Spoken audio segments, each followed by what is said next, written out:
আমলা ওঠা ভাত বা পচা ভাতেরও যে ফ্রাইড রাইস হয় সেটা কি আপনারা জানতেন? চলেন দেখাই। এই রেসিপিটা আমার জামাইয়ের আবিষ্কার। সে প্রথমে এই যে আমলা ওঠা ভাত বা পচা ভাত যেটা সেটাতে একটু লবণ মাখায় নিছে আর একটু পাঁচফোড়ন দিয়ে পেঁয়াজ রসুনটা তেলের মধ্যে ভাজে নিছে। তারপরে একটা ডিম দিয়ে আবার ঘুটানাটা করে নিবে। তারপর এটাকে একটু ঝুরি ঝুরি করে ফেলবে ঘুটানাটা দিতে দিতে। তারপরে একটু করে হলুদ মরিচ ধনিয়ার গুঁড়া, দেখেন কতটুক করে হলুদ মরিচ গুঁড়া দেয়, কিন্তু তবুও মজা হয়েছে। একটু ধনিয়া গুঁড়া আর আপনারা যতটুকু লবণ খাবেন সেই অনুযায়ী লবণ দিবেন।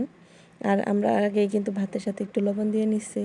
আর এই যে দেখেন একটু নাড়াচাড়া দেওয়ার পরে কালারটা কত সুন্দর আসছে। তারপরে যে ভাতগুলো পচা ভাত বা আমলা ভাত যেটা বলেন, আমরা বলি মেরমেরা ভাত। এক জিনিসের এলাকা ভিত্তিক কত নাম থাকে। আপনাদের এলাকায় কার কি এলাকায় কি নাম সেটা কমেন্ট করে জানাইন। আমরা মেরমেরা বলি কারণ এটাতে কেমন জানি পানি পানি হয়ে যায় সেজন্যই। আর তারা বলে আমলা উঠা ভাত। এটা আমি নতুন শুনলাম।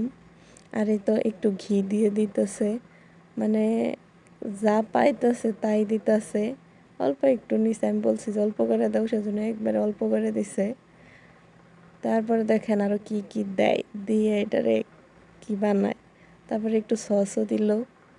দেওয়ার পরে আপনারাও কিন্তু এইভাবে ট্রাই করে দেখেন, খাইতে কিন্তু খারাপ না, ভালোই লাগে। শুধু শুধু ভাত নষ্ট করার কি দরকার, এইভাবে ফ্রাইড রাইস বানায় খাইলে তো খারাপ হয় না। এই তো ফাইনাল লুক দেখছেন কতটা সুন্দর হয়েছে, মনে হইতেছে খিচুড়ি এটা। ফ্রাইড রাইস কম খিচুড়ি বেশি মনে হইতেছে।